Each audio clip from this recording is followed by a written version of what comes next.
कृपया वीडियो को स्क्रिप्ट न करें। वीडियो में दिमाग के बारे में 5 तथ्य बताए गए हैं। Fact number 1, brain and forgetting. Fact number 2, brain volume. Fact number 3, brain of babies.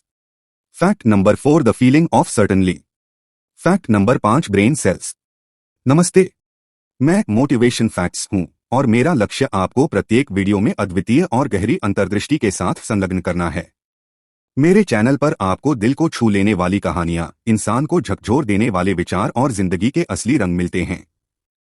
अगर आप भी अपने अंदर छिपी भावनाओं और रिश्तों को समझना चाहते हैं तो मेरे साथ जुड़े। हर वीडियो एक नई कहानी, एक नई सोच लेकर आता है। चैनल को सब्सक्राइब करें और इस यात्रा में शामिल हों जहां हर भावना अपनी कहानी खुद कहती है।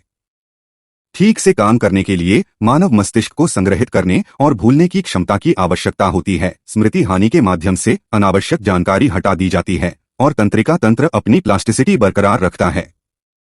इस प्रक्रिया में व्यवधान से गंभीर मानसिक विकार हो सकते हैं। बेसल वैज्ञानिकों ने एक आणविक तंत्र की खोज की है जो भूलने की प्रक्रिया को सक्रिय रूप से नियंत्रित करता है। 20 से अधिक वर्षों के तंत्रिका विज्ञान अनुसंधान के हजारों मस्तिष्कों के अध्ययन से पुरुष और महिला मस्तिष्क के बीच संरचनात्मक अंतर का पता चला है। 1990 और 2013 के बीच प्रकाशित 126 से अधिक लेखों का मेटा विश्लेषण अपनी तरह का पहला आयोजन है। इससे पता चलता है कि औसतन पुरुषों के मस्तिष्क का कुल आयतन महिलाओं की तुलना में 8 से 13% अधिक होता है। डॉक्टरेट उम्मीदवार एम्बर रुइग्रोक और मनोचिकित्सा विभाग के प्रोफेसर जॉन सकलिंग और साइमन बैरन कोहेन के नेतृत्व में कैम्ब्रिज विश्वविद्यालय की टीम ने अपने निष्कर्ष पर पहुंचने के लिए शिशुओं से लेकर पेंशनभोगियों तक सभी उम्र को कवर करते हुए जनसांख्यिकी की एक विस्तृत श्रृंखला को देखा। नवजात शिशुओं के मस्तिष्क का उनके जीवन के पहले 3 महीनों के दौरान मानचित्रण करने के उद्देश्य से किए गए एक नए अध्ययन के अनुसार शिशुओं का मस्तिष्क हर दिन 1% बढ़ता है, जो शिशुओं के जन्म के तुरंत बाद शुरू होता है। शोधकर्ताओं ने 87 स्वस्थ नवजात शिशुओं के मस्तिष्क को 211 बार स्कैन किया जब बच्चे केवल 2 दिन के थे। उन्होंने पाया कि नवजात शिशु का मस्तिष्क जन्म के ठीक बाद असाधारण रूप से तेजी से बढ़ता है, लेकिन 3 महीने के अंत तक इसकी वृद्धि दर 0.4% प्रति दिन तक धीमी हो जाती है। अध्ययन के अनुसार पहले 90 दिनों में शिशुओं का दिमाग 64% तक बढ़ गया। जन्म के समय मस्तिष्क का औसत आकार 20 घन इंच 341 घन सेंटीमीटर और 90 दिनों में 34 घन इंच 558 घन सेंटीमीटर था। दूसरे शब्दों में नवजात शिशुओं का मस्तिष्क 3 महीनों में औसत वयस्क मस्तिष्क के आकार के लगभग 33% से बढ़कर 55% हो गया।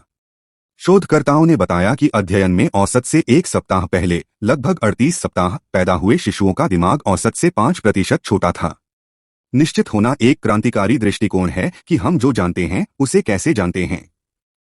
यह आम धारणा दांव पर है कि हम तार्किक और यथोचित रूप से यह निर्धारित कर सकते हैं कि हमारे विचार कब सही हैं। मान लीजिए हम उचित चिंतन और विचार विमर्श के बाद निर्णय लेते हैं कि विचार सही होना चाहिए। उस स्थिति में हम मानते हैं कि यह निष्कर्ष निश्चित होने का एक सचेत विकल्प है। यह इस बात का पुख्ता सबूत पेश करता है कि यह धारणा बुनियादी मस्तिष्क कार्यप्रणाली की वर्तमान समझ के साथ असंगत है।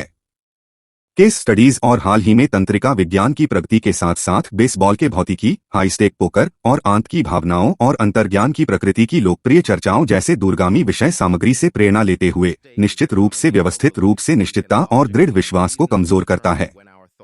कारण के उत्पाद।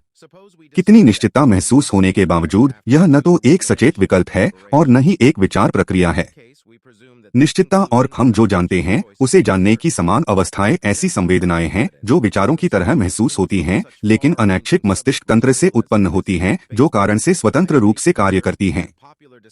सामान्य रूप से तंत्रिका तंत्र का मुख्य घटक और विशेष रूप से मस्तिष्क न्यूरॉन या तंत्रिका कोशिका है, जो लोकप्रिय भाषा की मस्तिष्क कोशिकाएं है। न्यूरॉन एक विद्युतीय रूप से उत्तेजित करने वाली कोशिका है जो इलेक्ट्रोकेमिकल सिग्नलिंग द्वारा सूचना को संसाधित और प्रसारित करती है। अन्य कोशिकाओं के विपरीत न्यूरॉन्स कभी विभाजित नहीं होते हैं और न ही वे नई कोशिकाओं द्वारा प्रतिस्थापित होने के लिए नष्ट होते हैं। इसी तरह खो जाने के बाद उन्हें आमतौर पर वापस नहीं किया जा सकता है, हालांकि कुछ अपवाद भी हैं। औसत मानव मस्तिष्क में लगभग 86 बिलियन न्यूरॉन्स या तंत्रिका कोशिकाएं और कई अधिक न्यूरोग्लिया या ग्लियाल कोशिकाएं होती हैं जो न्यूरॉन्स को समर्थन और सुरक्षा प्रदान करती हैं। हालांकि ग्लियाल कोशिकाओं के बारे में अधिक जानकारी के लिए इस पृष्ठ का अंत देखें। प्रत्येक न्यूरॉन 10,000 अन्य न्यूरॉन्स से जुड़ा हो सकता है, जो 1,000 ट्रिलियन सिनेप्टिक कनेक्शन के माध्यम से एक दूसरे को सिग्नल भेजता है, जो कुछ अनुमानों के अनुसार 1 ट्रिलियन बिट प्रति सेकंड प्रोसेसर वाले कंप्यूटर के बराबर है। मानव मस्तिष्क की स्मृति क्षमता का अनुमान 1 से 1,000 टेराबाइट्स तक भिन्न होता है। तुलना के लिए यूएस लाइब्रेरी ऑफ कांग्रेस में 19 मिलियन वॉल्यूम लगभग 10 टेराबाइट्स डेटा का प्रतिनिधित्व करते हैं।